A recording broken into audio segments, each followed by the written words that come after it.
Sukhavari Rashe Yasyo Nimatram Guganam Samastam Guhahitam Tam Ramanam Gaviram Chinta Vihinam Vriddhi Chintayani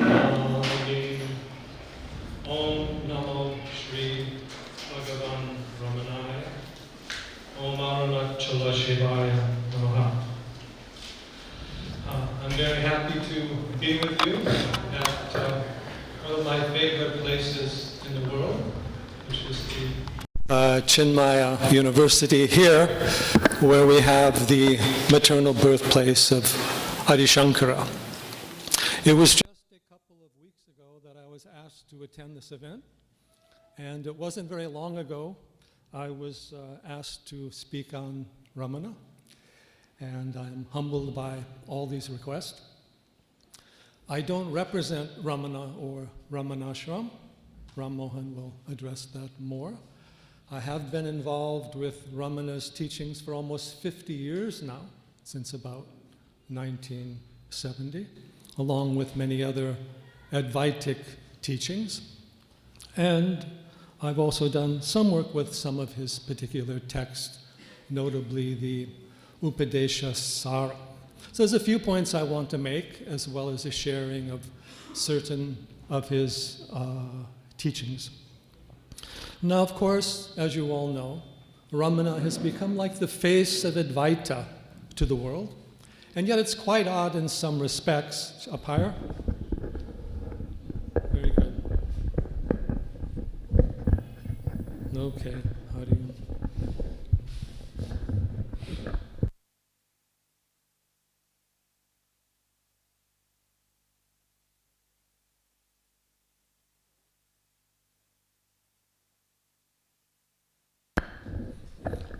So all over the world, people are aware of Ramana as Advaita, as India, as the great face of self-realization, the greatest enlightened guru of modern India.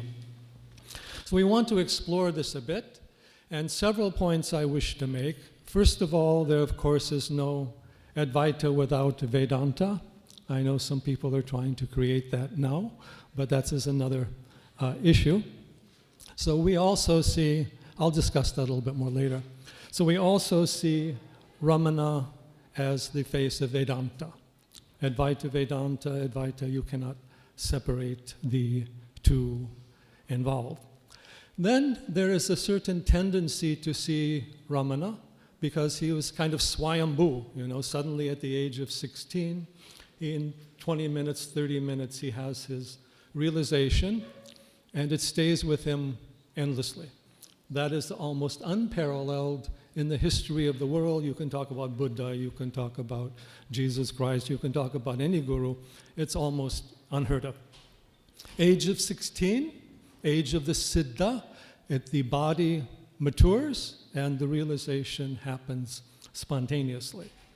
And that then almost becomes something even outside of the tradition, because he does not have a formal guru or formal training. And the other factor that went along with this, Ramana taught mainly through silence and presence and being and awareness. And on top of that, he had many foreign disciples who interpreted, a glass of water, who interpreted his teachings their own way and often put them out in various other forms. So one of the points I wish to make is that Ramana's teachings is very classically Vedantic.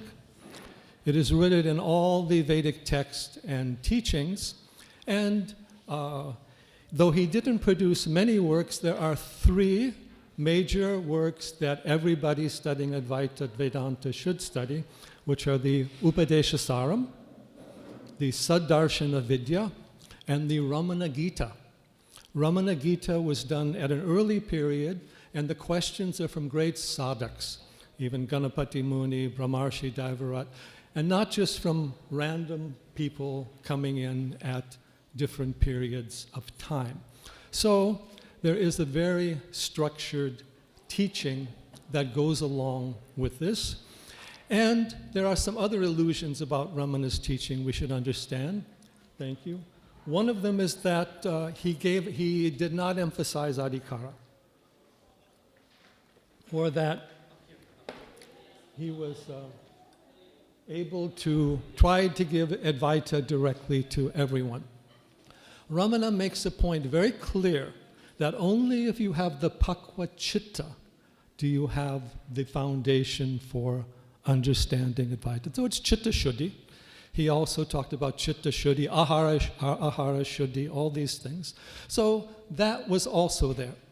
He may not have explained it or emphasized that in such a detail, but he did accept all of this sadhana chatushtya and all these qualities. Even sometimes one person asked him, why is there all these emphasis on these qualities? Because if you had them, you would already be enlightened. And he said in response that it encourages humility in the part of the aspirant. And even though he did not formally become a sannyasin, he didn't put on the orange. In some respects, he didn't need to, but he did honor and represent that whole tradition. He honored only the works of Adi Shankara. He also honored many other Advaitic works like Tripura Rahasya or Advaita Bodha Deepika.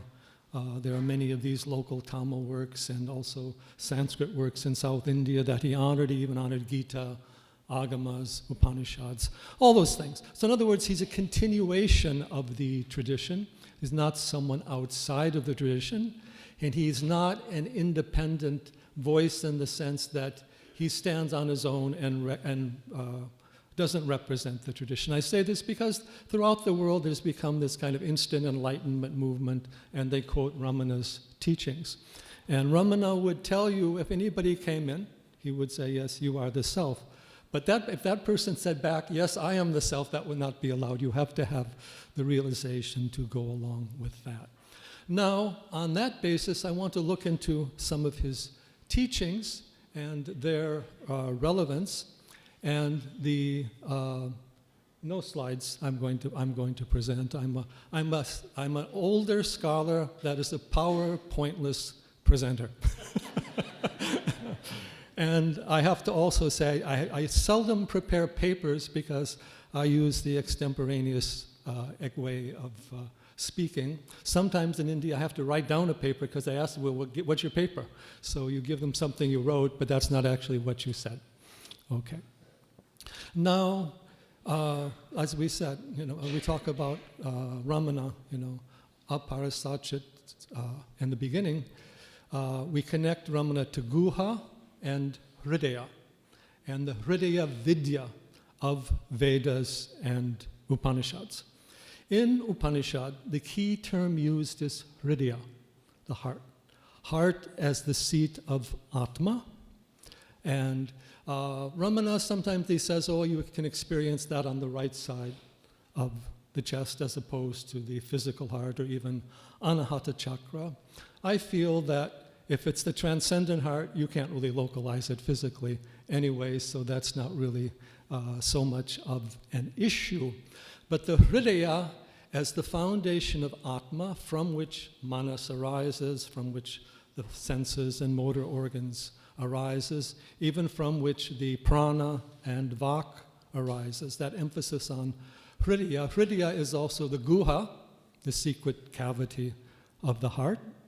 It is also the dahara akasha, small space within the heart, in which the entire universe is created, and is also the origin of everything. Ramana's teaching, of course, is atma vichara, or self-inquiry, and he does not put so much emphasis on the shastra vichara. In that respect, he emphasizes more the personal experience. But the centrality of the Hridaya is where the aham arises.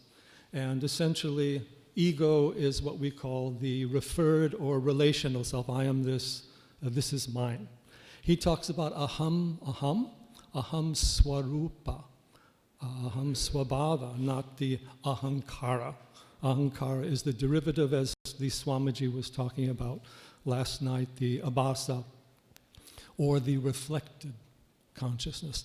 The I in itself that does not go out, that is not identified with anything, that is the true self, or as he also said last night, that is also the nirvikalpa, or that is the Brahman. So that is where Ramana directs us through the process of self-inquiry, and of course tracing all the thoughts back to the I thoughts. All thoughts are rooted in the thought of I, or aham, and then out of that becomes the entity that wants all these things in the external world, is involved in all these actions and so forth. So who am I as that pure essence of the I? It's not the physical self, it's not the psychological self, it is the pure self or deeper self-awareness. And as ordinary human beings, we do not have self-awareness.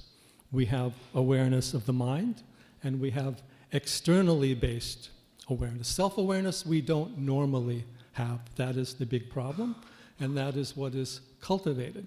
But Hridaya is not just the source of aham. Even in Yoga Sutras, we talk about Hridaya as this place of chitta, and also Hridaya is the source of prana, and even Anahata goes back to Hridaya as the source of pranava, or vak, so it is the source of everything. In Vedas, they have often a very simple way of vak, prana, manas, and these are also rooted in the hridaya, or the heart. So, if we go to the Vedic teachings, Guha is also Kumar, which is also Agni, which is also in the later thought Lord Skanda, Kartikeya, Subramanya, and Ramana was identified, of course, with Skanda, Agni, Kartikeya, Murugan, and in other levels he was also identified with Dakshinamurti, because the silent youth who teaches the sages through the power of silence. And that is what we need to understand, is that the nirvikalpa samadhi has no conceptual content. It has no idea. It is knowledge by identity, not knowledge through a mental process. And the purpose of the sadhana is to go back in that state. The self is pure identity. You are whatever, you are everything. You are what you see, but you are not limited to that particular object. So that Hridaya Vidya is kind of the essence of Ramana's teaching that he brought back and brought out. A lot of the later yogas get involved with Kundalini, Sushumna, all these different things. So this is my own verse of my own teaching I put together. I was discussing this with Swami Vedabharati a few years ago. He passed away in the interim. And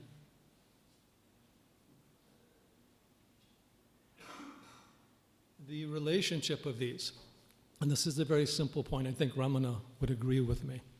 All the chakras are rooted in the Sahasrara. The Sahasrara is rooted in the Hridaya. And even going deeper, the Hridaya is rooted in the Sushumna. Sushumna is rooted in the Shunya, the void, Akasha, and that Akasha is rooted in Atma. So everything is a manifestation, like a tree, of all those powers and forces coming out of those one place. So very simple meditations, meditating, merging the mind into the heart. This is the essence of meditation. Also taking the I thought back to the heart. And the heart is the place of Shushupti. samadhi. The consciousness dwells in the eyes, particularly right eye, waking state, throat in the dream state, and the heart in the deep sleep state. But that heart is the transcendent aspect of awareness that is beyond the outer mind and senses. So that is the kind of the key background teaching, and what I want to do is share a little bit. But one point I would like to make quickly is even this, as Ganapati Muni showed, this Hridaya Vidya is there in the Vedas also, Rig Veda, particularly the hymns of Parashara Shaktya, where we trace the Agni back into the heart. Now, the main text I work with is the Upadesha Saram, and a very simple verse. Hritstale mana swastata kriya bhakti yoga bodh ashtu nishchitam. Hritstale mana, when the mind is in the place of the heart. Swastata kriya, when it's connected to its own self-place, self-being. Bhakti, bhakti yoga. Yoga, meaning yoga in the broader sense, Raja Yoga, Hatha Yoga. Bodha, which is Jnana Yoga. Nishchitam, they're all there. In other words, the heart is the essence of all these yoga teachings and all these yoga practices. They're all there to take us back to the heart. Do we have an issue on time? Okay, then I have to go very fast. So essentially, then, Atma Vichara, Vrittayastvaham, Vrittimashritah, Vrittayo Mano, Vidyaham Manaha, Ayamatam Kuto, Bhavati Chinvata, Aipatatyaham, Nijavicharanam. In other words, the mind is the vrittis, and the vrittis are the I, and then we have to search out the source of the I as the Atma Vichara. That is the essence of his teachings. But Ramana, as I said, is totally pure Vedantic. I'm sorry I'm taking a little time, but the last events, we're also taking extra time. So I hope our other speakers get our time as well.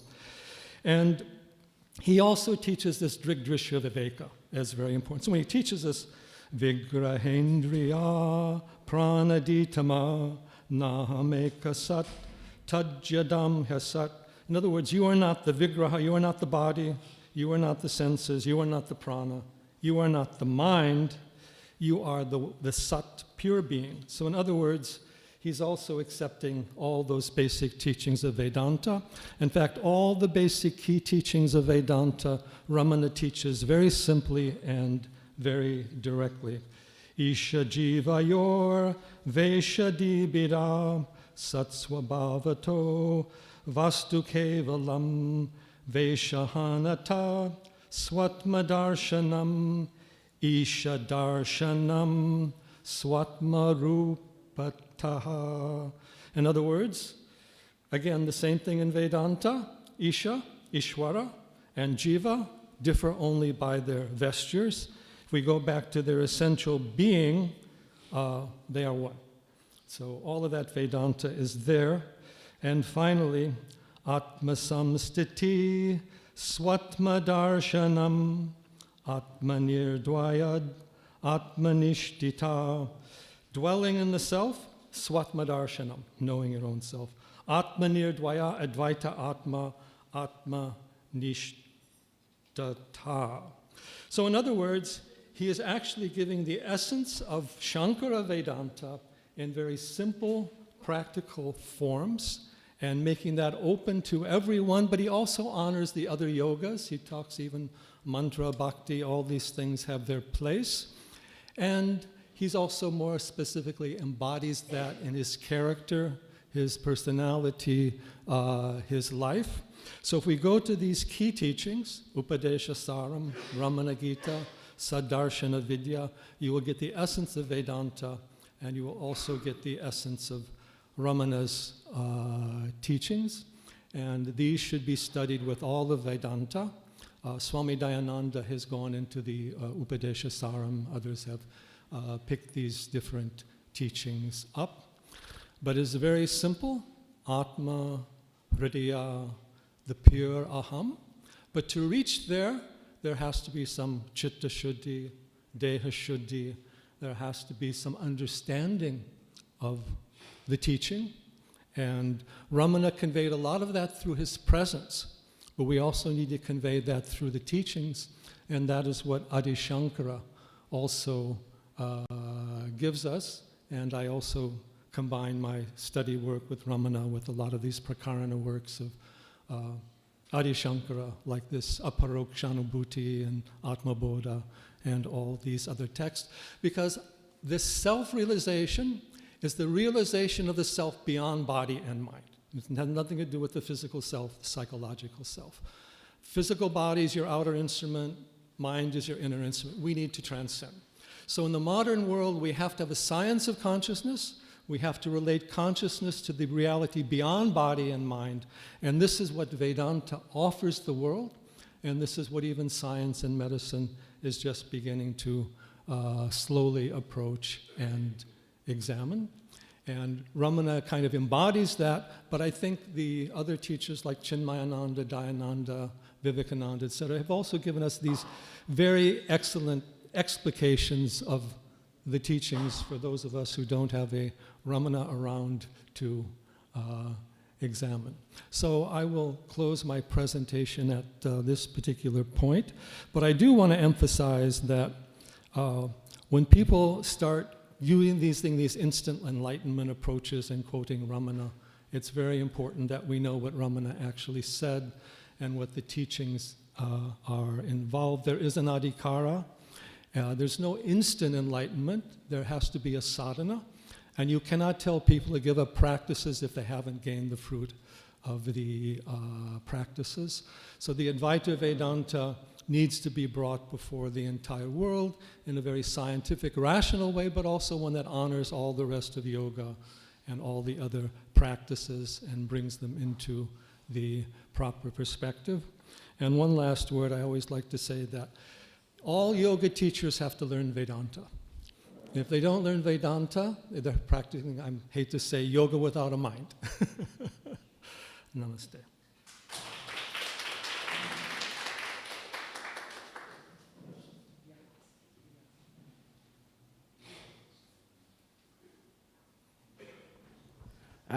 What is Ramana's opinion about Saguna Brahma Upasana? About which? Saguna Brahma Upasana. Upasana. Does it aid Nirguna Brahma Upasana or Yes. does it hinder Yeah. or does neither? He mentions that right at the beginning of I asked this question because you referred to his worship of Dakshinamurti and Muruga. Yeah, he mentions it right at the beginning of the Upadesha. I mean, his basic point is these are all ways of developing dharana, dhyana. In order to do any Atma Vichara, you have to have dharana shakti. If your power of attention is 1 second, then you have 1 second dharana only. So those are all for developing that. And then from that you can move on to other things. But you have to understand that even from the standpoint of yoga, mind needs to become ekagra. So ekagra, it needs to be at a certain point. That's why a particular form is used. But you're not meditating on the form, you're using that form as a point focus to develop the unity consciousness. And even beyond that, ekagra chitta has to rest upon ekagra prana. It has to relate upon the one-pointedness of the senses. All of these are tools of developing the awareness. And it's like building a house. You can't put on the roof if you haven't created the foundation. And so these practices are very important, and they're also very important tools of other healing and psychological ability. Ramana never rejected any of these support practices, but he gave them their place and also said they must be integrated and part of a greater Atma Vichara. I request the scholars if you to clarify your doubts if you have.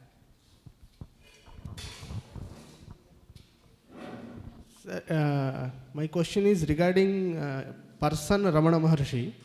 How do you regard Ramana Maharshi? Was he a avatara or was he a sadhaka at his last birth?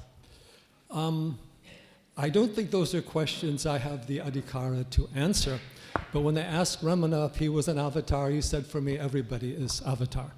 And even from the standpoint of, aham brahmasmi, some of these distinctions don't really matter at that point. But obviously he was a great guru, siddha, whatever you want to say, and his teaching should be honored. And we can't put everybody into a definition box.